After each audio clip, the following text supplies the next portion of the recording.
Welcome to Maniacal Music Musings once again. Your favorite musers are back. I'm your host, Jeremy, as always. And life's been good to me lately. I got that midnight control when I smoke some indigo, you know. I have to say, though, my lady, she's a bit dangerous, but she's down for life. But that's why I love her. But she wants more than just a little thing, so might have to be a love lost pretty soon. Just gonna put that out there. My co-host, though. Let me throw some shade at him. You make me listen to this time stretch of music that could have been 1 fucking minute long. Lucky I don't blast off your ass to El Dorado and then back home, motherfucker. It's closing time for this intro, so as Kel says, here we go with this shit that Chancy brought once again. And we are back. Hi. Hey everyone. That's right. Chancy, explain why you do that. I mean, he always goes on these tangents, and it's like, okay, so what kind of clever thing am I supposed to come up with after all this? And then it's usually I'm just like, hi. well, I mean, he used just about every song title we're going to be discussing today. So, like, where do you even go from there? You know? No, I did not this week. Last week I did. Last week I used every freaking song title, but just because it all fit. But it's you gotta make sentences, and sometimes it's just not as easy with some song titles. But we are back, and of course we have a guest as always to promote something and to bring us some new music we never heard of before. And this week, I am very proud to say of that. And our guest this week is Gerard Longo, founder and CEO of the Underground Music Collective, or UMC. How's it going, Gerard? It's going well. Just doing some first half reflection right now, gearing up for the second half of the year, and just locking and loaded, ready to go. So just another day in paradise here. How you doing? It's paradise, all right. I don't know what kind of paradise, but it's paradise. But let me ask you this, though, because I think you're the first actual founder and/or CEO of a label we ever had on. So what led you down that path? Because I'm kind of curious how someone gets there. Right. So I guess Underground Music Collective, to start, we're not necessarily, a label per se. We're more of a resource, artists. We actually started with my podcast, which is known as the Quinn Spin, 2 N's and Quinn, 2 N's and Spin. That started 10 years ago next month. And I semi-joke, although I might be serious. I'm going to write a book that's titled Completely by Accident, How I Stumbled into the Music Industry. Because when I started the podcast, it was just an outlet from corporate America. I had done college radio. The Quinn was my pseudonym in college. The Quinn Spin was my show in college. And I'm like, I'm going to restart this thing. It was pretty cool. We always had people tuning in back then, even if it was just 10 or 15 of my friends, And so I restarted it, and, long story short, that first run, lasted 2 years, and I had a bunch of community theater friends join me as co-hosts.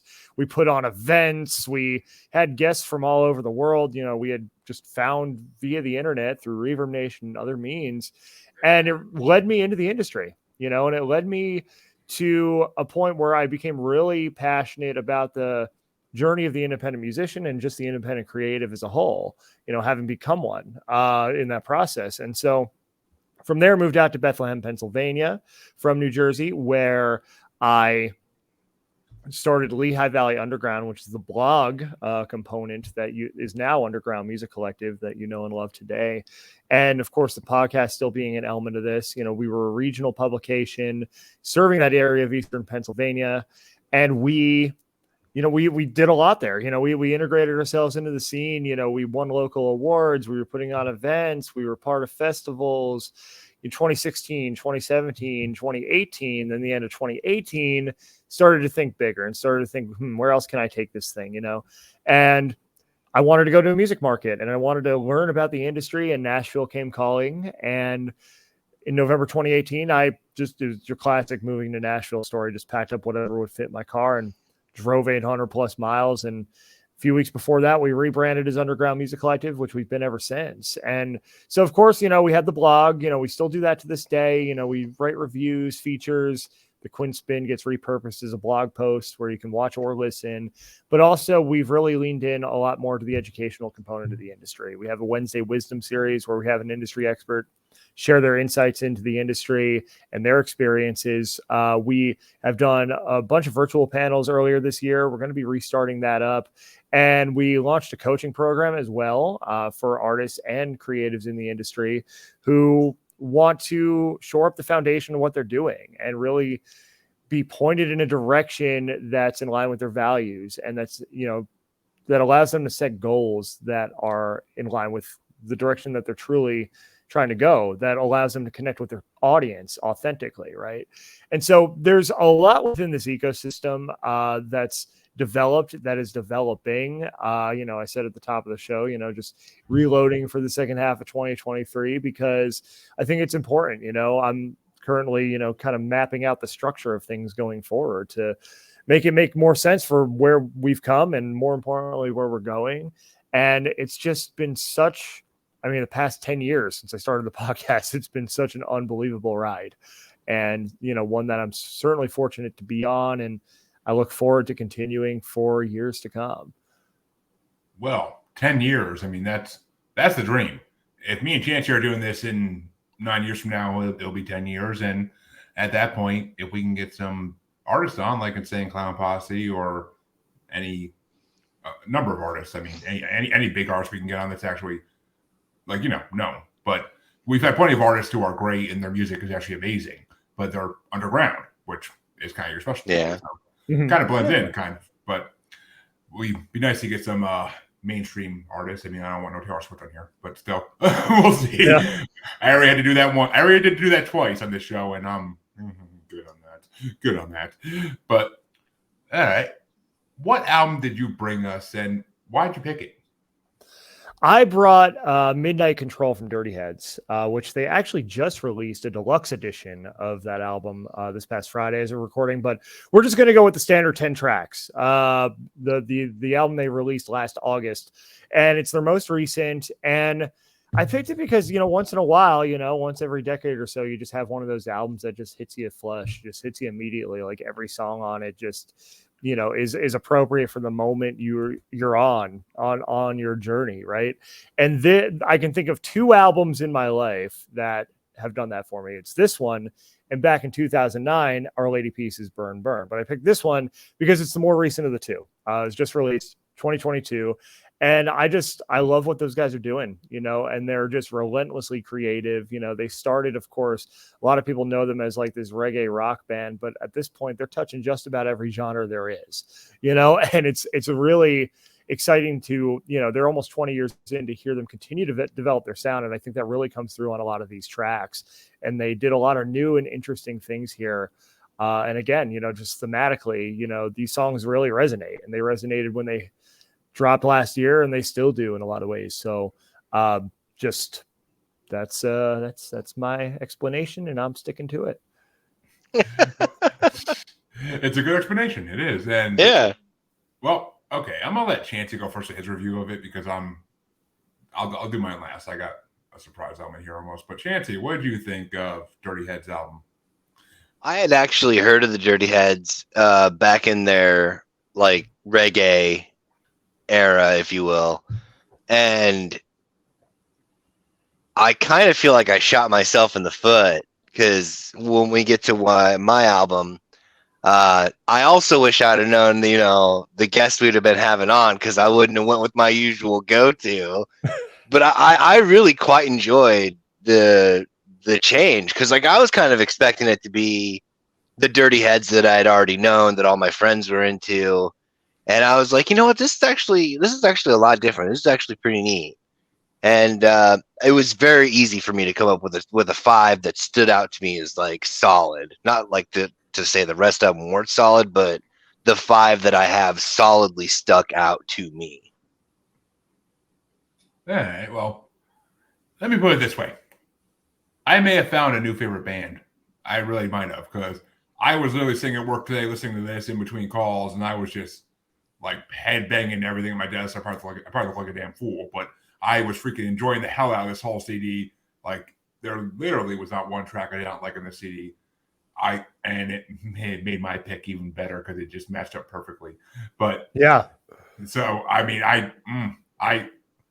love the CD. I mean, I really have to go check out some of their older stuff now, and we might have to do a Dirty Heads bracket on the show eventually because we do brackets every month in the show for an artist. So we might have to do a Dirty Heads bracket somewhere down the road. We'll see. absolutely. Yeah. Supermoon's another great album. The one before this, that was my favorite of theirs before this one. So, if you're looking for a follow-up, go back to Supermoon. Really good songwriting. I will definitely be checking out a lot of their albums over the next few weeks, I'm sure. Oh, okay, in a few weeks, I should say, because we got a busy couple weeks ahead of us on the show. But yeah, as Chancy has found out tonight, that's not an understatement. But all right, well, what were your top 5 on that album, Gerard? And like I said, you can bring honorable mentions because I know you had a little bit of a hard time picking the last few. Yeah, like I said, it is interesting because like this is an album where every track hit, and when it first released, like it's also one of those albums where my favorite kind of changed a little bit, as I go. But I think, it's been out almost a year and I'm pretty solid on my favorite song on this album and perhaps of all time being Indigo. Indigo, it's like this policey kind of vibe. And really what it is, to me, though, is the message. It's the message of, being a change maker, being somebody who lights the way forward and creates something new for others. And it just resonates so much because so far in 2023, what we've been doing at UMC has been really trying to set the table for change in the music industry, to create our own industry within this whole ecosystem, right? And so that message there, so many of the lyrics just pop out to me. It's just so powerful. It's tremendously powerful. There's that one line in the first verse. I see I'm gonna botch this, but I see something beautiful inside a grain of sand. I see the usefulness of something and I take a stand. And to me, like that grain of sand, is that point of singularity of, that I can relate to, in terms of starting the podcast and watching everything grow from there and watching this whole community we've created internationally, so it really just, that song really hits me hard, and it's just a banger, it's just a straight up banger. It's my favorite song on the album. And again, maybe of all time, for all of those reasons. So my number 2 is Shade, and Shade represents inner peace. Shade represents, all the stresses, all the worries that you have and being able to just let them go for a moment and understand that you're exactly where you're supposed to be. It is just this serene soundscape. And it came to me again at a time where like, last summer going into last fall, where like I was glad to have arrived to a place like that in my life where I just felt the sense of inner peace, the sense of letting go so I could focus on the road ahead. And there's that line by Duddy in the second verse. All the worries I had never made any sense. All the struggle I found, it all started within. But now this piece that I found lights a fire within, and now I feel I'm alive once again. And that was exactly the mood, for me at the end of last summer, so, and then the companion to that is the next track, which is my number 3, which is Live Your Life. And, you're on the grind as an entrepreneur. You're constantly going, you're constantly trying to find ways forward, but you have to remember to take time for you. You have to remember to take time for the people you care about and remember what you're doing this for. And that's something that I can often forget. And again, it was just one of those moments to be had, when this album came out, and that I just come back to where I'm like, you know what? Okay, this is about something bigger than me. Everything I'm trying to create, it's to be able to give back to the people I want to share it with, and so it definitely hits deep there. Number 4, kind of in that same vein, but a little different, is Little Things. I love those lo-fi jazz chords. Again, it's just, this understanding that, okay, like we can have these big grandiose ideas. We can have these great goals and dreams and aspirations. But at the end of the day, it's, the people close to you, it's the experiences you share that make you who you are and kind of light your way forward. So it's just one of those songs. Again, it's just such a feel good track. It's simple, but it's tastefully simple, just the way it needs to be. And then number 5, I had trouble with number 5 because I could honestly pick about 3 songs to go into this slot, but I'm going to go with the title track, Midnight Control. It's so different for this band. You know, it's such a different, it's almost like this like cool neo soul kind of vibe in the instrumental. And, you know, it's just that song about losing yourself in the moment, losing yourself in another person. And, you know, not that that's something I really get to do all that often in my life because I'm constantly on the go, but it's just got this cool, like romantic late night vibe. And I just think it's such an interesting new lane for this band. And it's just something that works so well on the album. And I just think it's a great tune. So those are my 5. I also have to give an honorable mention though to Island Glow, just because I think it's one of the most creative moments in the entire catalog.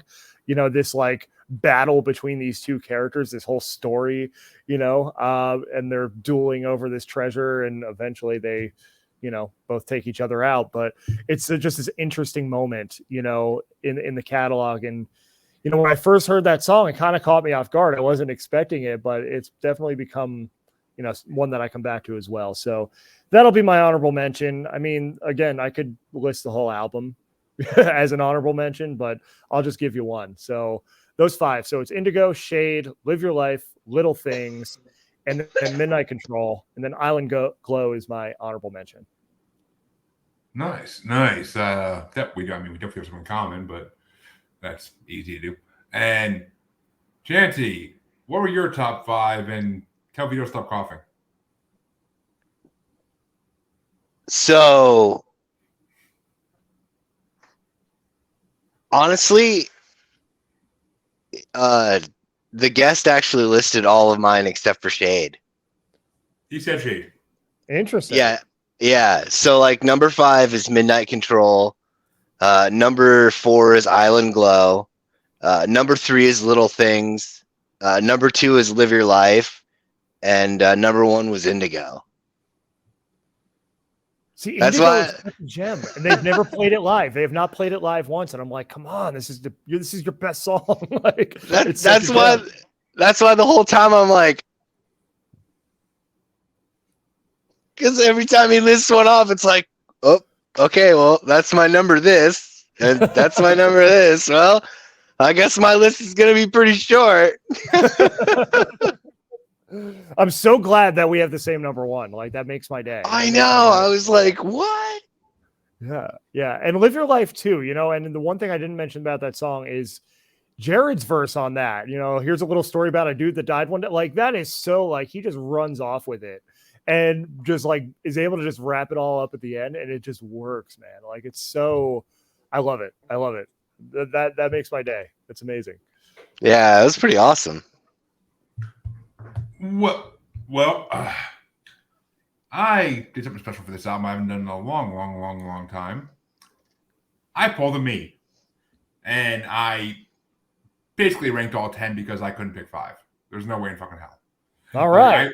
I literally by the 3rd song, I'm like, I'm not going to pick a 5. I'm not going to be able to pick a 5. I already can tell this. So, I mean, the first 4 just, I kind of threw them in the bottom because they were, I guess, you could say the worst of the best. I mean, I guess like they're all amazing, but number 10 was Live Your Life. Number 9 was Heavy Water. Number 8 was Shade. Number 7 was Make Me. And then number 6 is when I really started putting thought into it, like a lot of thought into it. Because number 6 was Life's Been Good. Like it's hard to leave when you can't find the door. Like that line stuck with me because when I was about 20, 21 years old, I was actually at my brother's girlfriend's grandparents' house, I think it was, and like we were all smoking some weed and shit and like drinking. And I literally got up from the back porch and went to walk in the house, and I walked right into a glass door. And it was literally so clean I couldn't see the door, and I literally walked into it like hard as shit and like fell backwards and shit. So that line gave me a flashback. It truly did. I haven't thought about that in like at least 5 or 6 years, and Jesus Christ, it brought it right back in my face. So, but. Beautiful.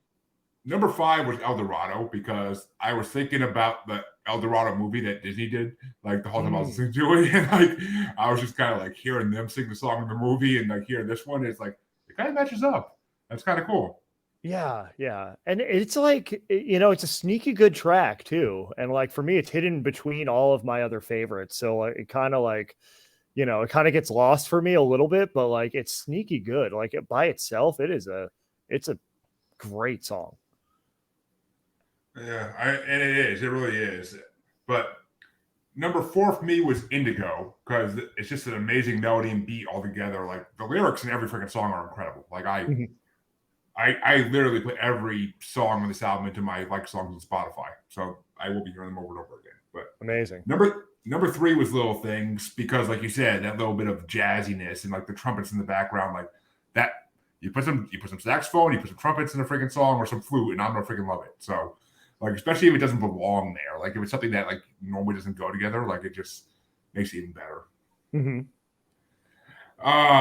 Number 2 was Midnight Control, mainly because of the line, "She takes what she wants and I let her." Yeah, what a hook.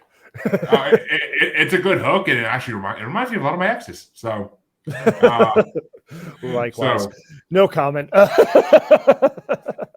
Gold diggers exist, people. Gold diggers exist. And then number 1 was Island Glow. Like literally the first song on the CD, it never left the top of the list. Like obviously it was the first one on the list, but it never left that part of the list because it's just such an amazing song. I try to be amicable, but you're just an animal. Like I love that freaking line because that actually reminds me of some stuff my life is going through right now. So like someone I'm dealing with right now, like that's like whenever you try to be a good person in a bad situation and the other person just won't let you, like it's just it's so like that line really stuck out to me. And the whole album is just fucking incredible. I don't think I loved the album a guest brought this much in a long, long time, unless it was what I already knew. So I love it. I'm glad. And the lyrics, they're always lyrically strong. This band is just they always bring their best and put a lot of thought and care into their lyrics. And musically, like you mentioned with Little Things, like they do a great job of making things that shouldn't make sense. Like they're masters at this point at genre melding. And, I appreciate that so much because in my opinion, it's hard to do reggae right and do it over and over and over again, but they didn't stay in just that singular box and they've expanded from there, but they still are able to come back to those roots anytime and incorporate all these different genres, so I think they do such a great job of just like bringing it all together and making it make sense even when it shouldn't. That's one of the most exciting things to me. Well, speaking of doing things that people shouldn't, Chancy, what's the age you bring? I actually brought Bass Nectar's Timestretch. So, like I was saying before, if I would have actually known the guest this week, my normal go-to is kind of a twofold thing. So one is kind of trying to make it as difficult for Jeremy as humanly possible. And then also I go to my like list and I'll hit random. And then the first one that shuffles up just kind of gets picked. And after he told me your guys' pick for albums, I hit shuffle, Basshead came up and I was like, oh, okay. But if I would have known better, I'd have I was going to go with Sublime, but I felt that would have been a little cliche. And then I was thinking, well, maybe I could go Daft Punk, but I was like, I can't go against the shuffle. The shuffle has spoken. I kind of, like I said, I wish I'd have known more about the guest this time around, but I usually like to go in cold. So that way it kind of makes things more interesting and spicy. But, it was as much of a torture for me as it was for Jeremy, I'm sure, or yourself. I should apologize to you personally more than anything. I'm pretty open-minded. I have to be in my role, but I will say like electronica has never really been my jam, but I can appreciate it, and I tend to appreciate it more when elements of it are inserted into other genres. But with that said, I was able to come up with a list, although I kind of took a little bit of a different approach because between 2 songs and their remixes, you have 5 songs right there, and those ended up being my top 5. But anyway, nice. I'll let you keep. Oh no, you're good. No, you're good. You're good. By all means, continue your review. Yeah. Go ahead. So I will say this. Of the so I have 5 total between the 2 songs and the remixes, right? The 3 bass heads and the 2 time stretches. And I will say My favorite absolutely was the original Timestretch. I actually really enjoyed that. I really Nice. liked those tasteful, like spacey kind of elements, you know, like it kind of felt like it should like kind of sci-fi to me, you know, and there was just this like intensity to it as well. Like you're going on some kind of galactic voyage. I felt like the lo-fi remix to that one was still strong, but like I felt like the original was just fuller bodied and just had more of a cosmic sensibility to it. And that's what I really enjoyed about it. And then Basshead, I ranked the, you know, to round out my top 5, I ranked the 3 Bassheads in order. And so I started with SPL because I felt like that was the most intense. And I felt like, you know, I feel like electronic music just needs to be intense, you know, for me to really get into it. And then I went, you know, to the original version as number 4 because it was slightly less intense, but still there. And then I went to MRK1, which I appreciated, but I felt like it was just like too slow. You know what I mean? Like I felt like I really appreciated the intensity of the SPL, but I found it interesting how you could like take those 3 ideas, take the song and present it 3 different ways, right? And you know that definitely like the nuance to that definitely takes a lot of talent and creativity on the production end. So, but ranked on intensity, I would definitely go SPL, then the original, then MRK1. But both time stretches beat them to me. So that's my top 5. Sure. Nice. Go ahead, Jeremy. I'm ready for your garbage nonsense. Let's go. Yeah, you better stretch. God forbid you pull something. I might. I just fucking might. Because what the fuck did you bring on this show, Chancy? God damn, I need new co-hosts. Fuck! It's still better. It's still better than the Kottonmouth Kings. I mean, I'm just saying. Oh, shut your mouth, Chancy. It would be like that freaking scene from The Ringer if I literally had the album, because it would literally be like, "Did you scratch my CD? You're damn right, I fucking did. This is trash." But like, Jesus Christ! Like, if I had a CD player, if I literally had a Walkman like back in the 2000s, I would have threw it when I heard this shit. But fuck. It's nice to know I succeeded in my mission for the week. You truly did. You truly did. I mean, Jesus. I'm all for some good techno. Don't get me wrong. Like, give me fucking. You could have, if you want to bring that shit, you could have brought the Korn album they did with Skrillex. Like, that shit was amazing. But I mean, or you could have brought DJ Alligator Project's Blow My Whistle CD. Like, fuck. That's all better than this. Like, but then it wouldn't have got you in this riled up state that you're in. I mean, that's content right there. This is gold. What are you talking about? It's gold, but fuck, man. And yes, I have a top 4 because there's only 4 real songs in this fucking CD now. With the shitty remixes. And I do not. And see, you can't even say anything about my album tonight. You fucking can't say shit because you just set the bar so low. I literally could fucking like crawl over it. Like, Jesus Christ! Like I'm about to take my fucking shirt off. I'm sweating so bad from fucking sweating out all this shit. I'm gonna use that line, by the way. You set the bar so low I can crawl over it. I'm gonna use that line at some point. I'm filing that one away for later. Oh, that was good. Anyway, woo. But I mean, don't get me wrong. Does that conclude your review? Not yet. I can't. I'm too nice a guy. I'm too nice a guy, so I can't hit on anything completely without at least giving one little compliment for it. It's like when it was short.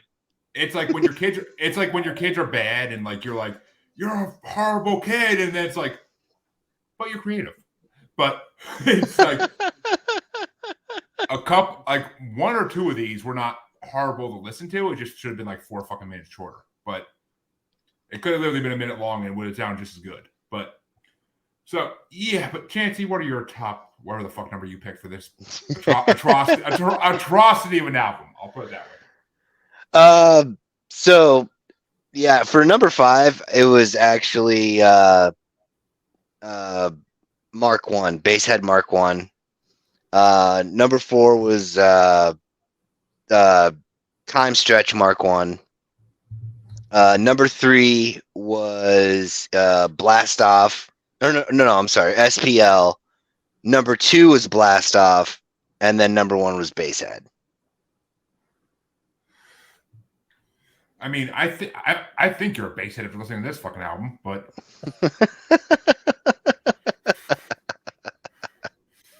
but yeah, to end this atrocity of an album, my top 4 were number 4 was Blast Off because that was just trash. Number 3 was Here We Go because that was also just trash. Number 2 was Basshead, which was decent, and then number 1 was Timestretch, which was like the only good song on this whole fucking album. Timestretch slaps. I like Timestretch. It did. Number one was Timestretch for that reason because it was. Yeah. I actually when I listened to that, I was like, all right. I'm like, it's a short album. Maybe there's potential. That's actually the only track I listened all the way through to. The rest of them I listened to like the first minute, and then I started like skipping through it. Like it sounds the same. Okay, I don't need to listen anymore. But like, I'm like, no lyrics. Okay, we're good. But it's just, oh my god, dude, like I listened to this album last, and I'm just happy I listened to it at work, like the last 5 minutes before I left work, because if I had to listen to this on the way home, I might have fucking crashed my car to end this misery.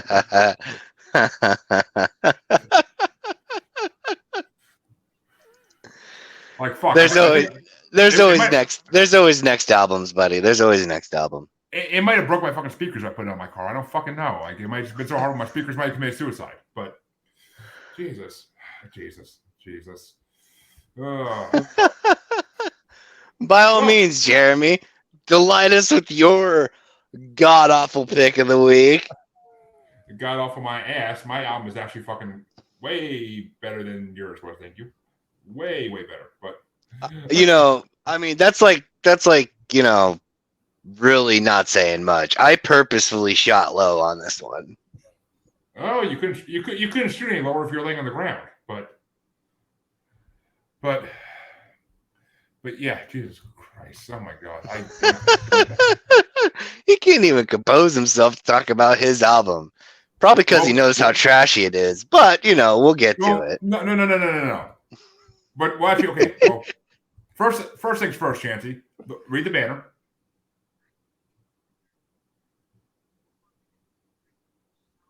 I don't know why.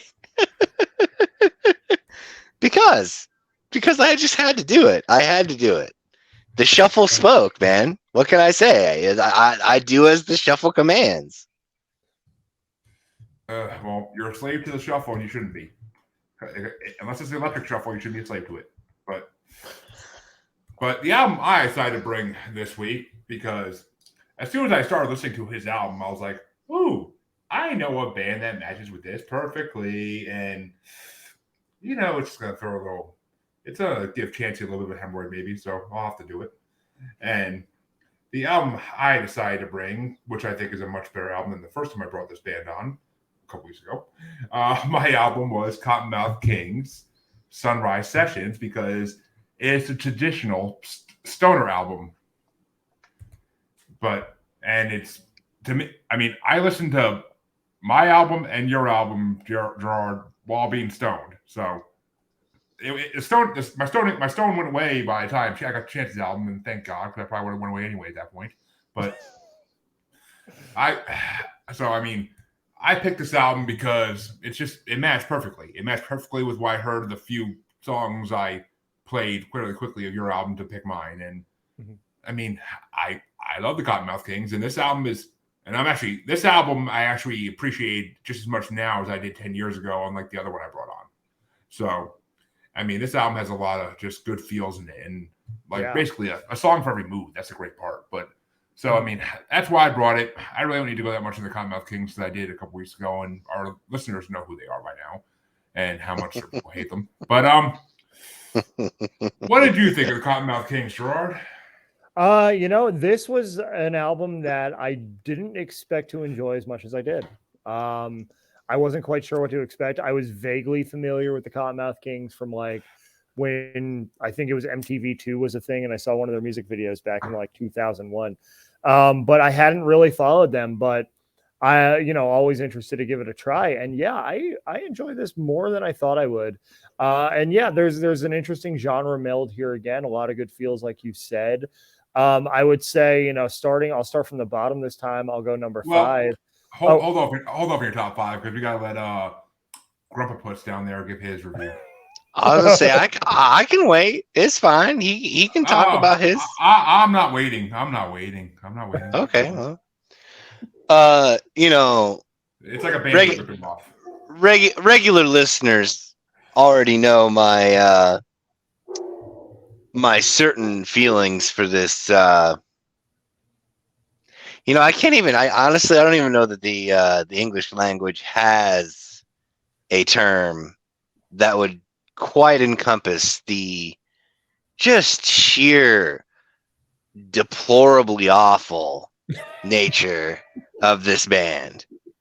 I mean, if I wanted to listen to middle-aged guys living in the suburbs bitching about their homeowners association and getting stoned every day, I would go to fucking Des Moines and I would sit in the fucking suburbs of West Des Moines and listen to their garbage bullshit. Or to Pella. I could go over to Pella and listen to the same damn thing.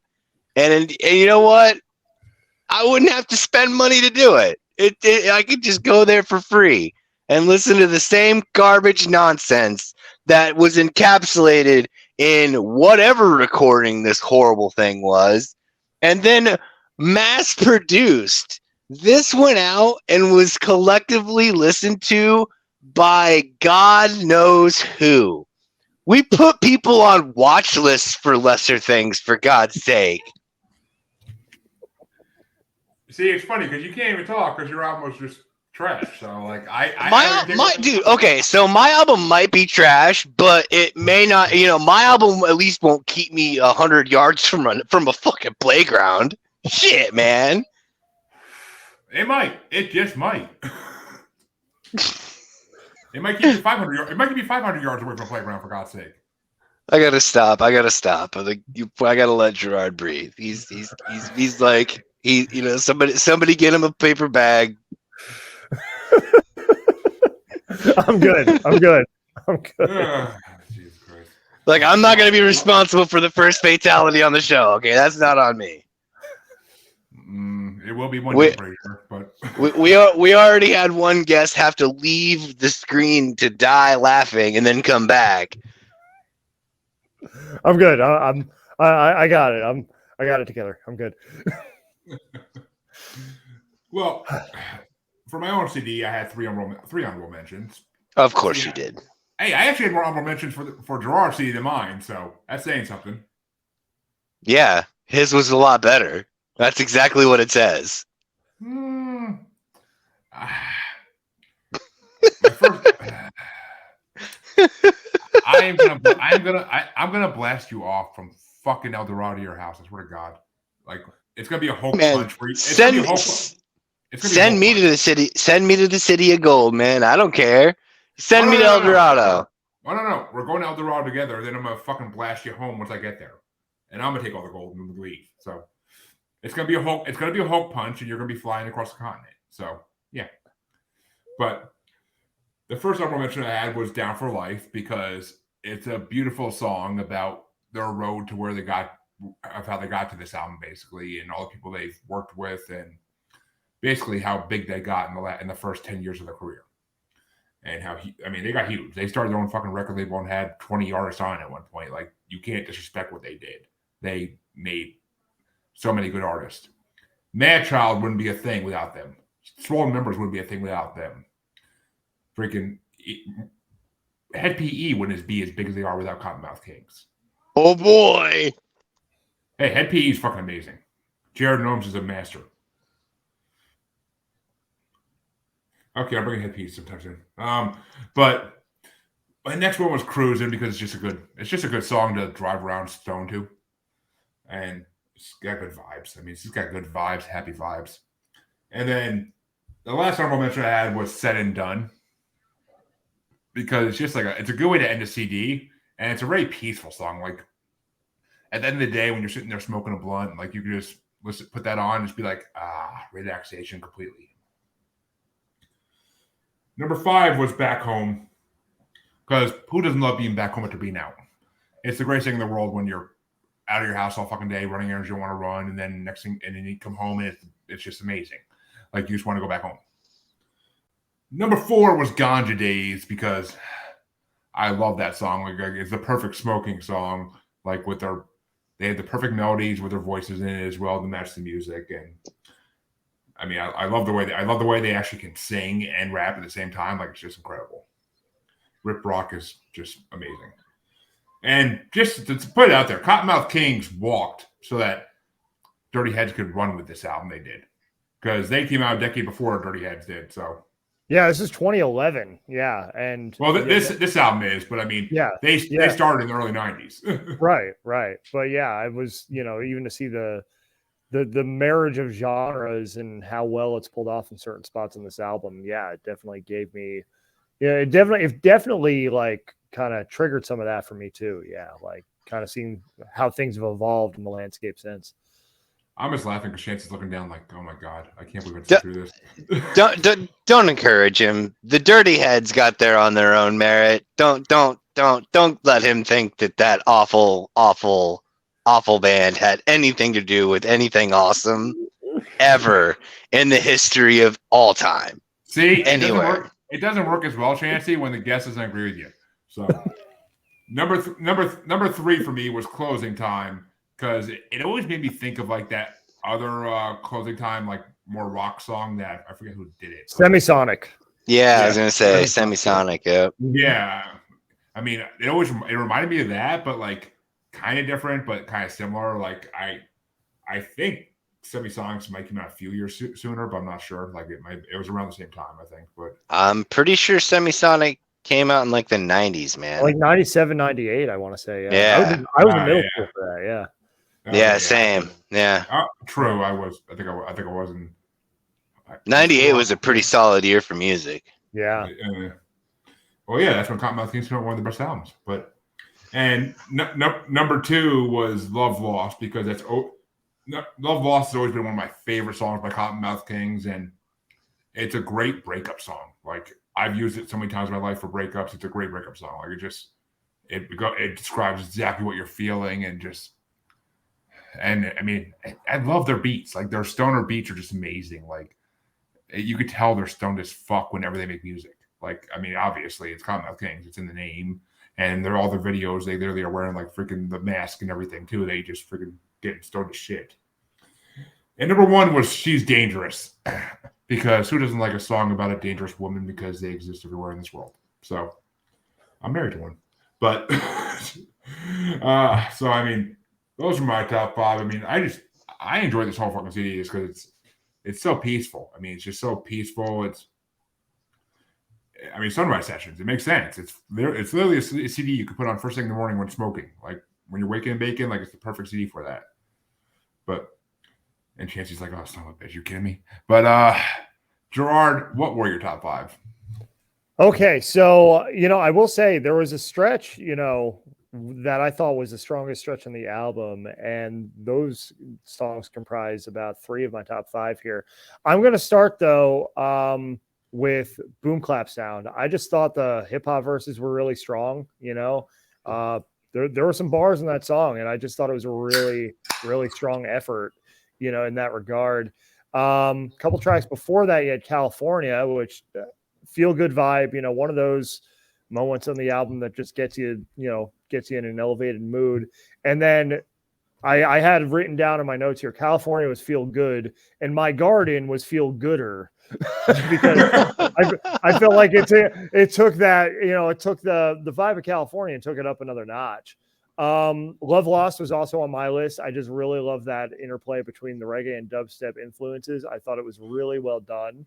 And again, as somebody who appreciates a good genre meld, I thought they nailed it there. And it did remind me of a lot of the stuff that I like to listen to. And then Back Home definitely stood out for me because I love going back home after a long time in Nashville, and just like seeing people I haven't seen, getting to do things I haven't done in a while. And what it does is it refills your cup, it recharges your battery, and it gets you ready. There's that one part, later in the song where he's like, all right, like I love the Pacific Northwest, but now it's time to go back to California. And it's like, it just kind of illustrated that charge that you get from being in a different element and doing things a little differently for a while. So that one, that was my favorite for that reason, because, it's definitely something, especially this time of year, when I do make trips back to the Northeast, that definitely resonated with me. So those are my 5. Yeah, a lot of feel good moments. I mean, yeah, I did. I enjoyed this album more than I thought I would. I will say, at first I was a little, the first track I was a little like, we'll see where this goes. Yeah. But after that, like, there are definitely some solid moments. Oh yeah, I mean the first track. I mean that's why it was literally my bottom song on my list, is because I like it because they go through their career basically, and yeah, they say like, we got to work with Tech Nine, we got to have ICP on a song, we got to tour with Head PE, we got to do all this great stuff, and like they're great. I like it because they're not snobby because they got big. Like they're still grateful for being able to make it, even because they were just stoners from the suburbs. It's all they ever wore as kids, and they were kids who just made it. And I mean, working with bigger artists eventually like made them get huge, but they just did their own work, did it. Like they just made themselves get huge because they could do so many genres on the same CDs. Ska, rap, rock, they can do it all. Like even they have punk songs too. I mean, the last CD I brought had a couple punk songs on it, but I mean, they do a whole. Actually, the video you might have saw back in 2001 might have been my favorite video. The Rampage, the Stomp and Rampage medley video they did. It's like basically all Clockwork Orange based, but possibly, yeah. It was a long time ago, but yeah. I mean, yeah. Trust me, I know, but yeah, it's just. I mean, I don't know. Kottonmouth Kings to me, yeah, not all their stuff still stands like after decades later, but certain albums like this one do. Like they're ones you could still put on and just like smoke a blunt to, and by the time it's done, you're just feeling good and you have these good vibes going on from listening to that instead of some like heavy metal or some shit. So as much as I love heavy metal, but it's just not the time for it. Right, yeah. But time and place, yeah. All right, Chance-a-lot. Let's hear your top 5. Oh, you assume I actually have a top 5. Oh, I know you do. And CJ, if you want to hear the discussion about Dirty Heads, then go back to the beginning of the episode. But that was the first album we talked about, and we all loved it. We all loved it. Yeah, so that's the short of it. But so my number 5 was California. Number 4 was She's Dangerous. Number 3 was My Garden. Number 2 was Ganja Days. And number 1 was Stay Stoned, because honestly, the two were absolutely required to even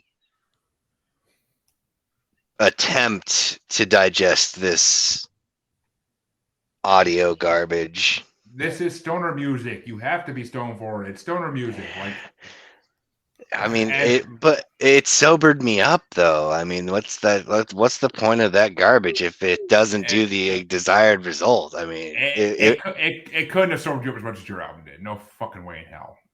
Oh, I hadn't even taken my medicine before I listened to my album, because I was like, oh, this will be an easy fix. Blah. Because I mean, like I said, I specifically picked it outside of the shuffle because I knew you would hate it. I just knew you would hate it. Well, and actually, yeah, it's funny because My Garden is a good song. It's just not one of my favorites, but it's a damn good song. I mean, I had to pick 5. I only picked 4 on yours, but that's because I didn't have a choice, really. I didn't blame you for only picking 4, because honestly, I didn't expect you to even pick 1. Honest, I mean, I literally the only reason I picked the album was because I knew you would just hate it. I mean, that album. Would you rather listen to Muddy Waters? It's a close call, and Sunhouse. It's a close call, actually. It's a pretty damn close call. They're both just about as miserable. But Jesus Christ. But yeah, don't worry, Chancy. Kottonmouth Kings has like 10 more albums, so they'll make another appearance at some point. I told you, I have a nuclear deterrent. I just need to make sure that it's not like, a prestigious guest like the one we have today. Because I wouldn't want to put anybody through that kind of horror. It's got to be like a you and me episode, and it's just going to be the worst thing you could ever imagine. And I am totally here for it. So you're saying bring Freddy back on so you can fuck with him again? Oh, dude, perfect. Yes, solid. I mean, yeah, that's fine. That's fine. Freddy will get it. He'll understand. I'd even message him and be like, hey, dude, don't even bother listening.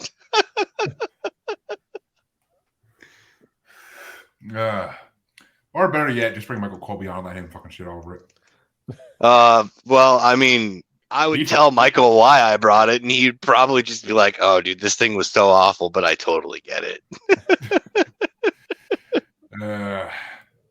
Well, Gerard, where can they find you, and where can they find everything you guys do? Like, promote yourself to folks. Yeah, undergroundmusiccollective.com is our central hub. You can find everything there on social media. Instagram is our primary at UMC Nashville. You can also find us on YouTube at UMC Nashville as well. Focusing a lot more on the YouTube channel. That's where we also post every new episode of the Quinn Spin. 2 N's in Quinn, 2 N's in Spin. So that's on the UMC YouTube channel, but also you can find the podcast on all of your streaming platforms, Spotify, Apple, Google, Stitcher, the like. And also you can learn more about the show at the website on undergroundmusiccollective.com, on Instagram at QuinnSpinOfficial. You can learn more about me if any of you are interested in that at Gerard Longo 12 on Instagram, which, tends to be a lot of UMC stuff, but also just slices of life. Like right now, I mentioned back home reminds me of going home. I'm actually back in the Northeast right now as we speak, and, so you'll be seeing some life updates if any of you care. So, which you might not, but if you do, then you're in luck, over these next couple months, going to be out and about working a festival in PA. So you get to see me capering about. But yeah, those are all the things. They're also scrolling at the bottom of your screen. So, those are the primary outlets for all things UMC. Well, we were definitely glad to have you on. It's been a freaking amazingly fun episode, and you got to just basically see us rip each other apart like always. So it's always fun for the guests. But this was hilarious. There was that moment where we didn't think I was going to make it through. The 100 feet of playground that got me. But this is a lot of fun. I'd love to do it again sometime, guys. Absolutely. It'd be our pleasure. It'd be our pleasure. And like I said, if you ever want to bring any of the artists you help out on, we'd be glad to have the artists on as well. And we love having artists on. It's always a fun time. Oh yeah. I'm sure I'm already thinking of people who I'm sure bring something interesting to the table. So don't worry. Nice. I got some in mind. Nice. Well, we can definitely talk about that later and work later and email back and forth about it. Yeah. Well, Chancy, where can they find you besides flying through the air on your way back to Iowa? They can find me on Facebook under my name. If they can actually find me, good for them. On Instagram and TikTok, it's the Red Eye Roundtable. And on Twitter, it is Red Eye Table. And on Maniacal Music Musings. On the YouTubes and all the other places you can get the Spotifys and stuff. And he's right. You can find us on Facebook, streaming on my personal page, or you can find us on the Uncensored, Unapologetic, and Untamed UCubed Podcast Collective Facebook group. And you can also find us on Twitter and the Gram as that Juggalo Bastard. And you can find us on YouTube as Maniacal Music Musings. And the Tiki Taki is that Juggalo Bastard podcast. And you could also find us streaming on YouTube at Blind Knowledge Network. Because all knowledge was blind until Chancy got knocked the fuck from El Dorado to home. So, but we will be back on Saturday with another regular episode, it seems like at this point. So come back then and check it out. And I want to say it's a member of the Dead Groove Band, but I could be getting that name wrong, but I believe that's who it is. So right on. We will be back on Saturday. Until then, your musers are out to go recover from Chancy CD. Have a good night.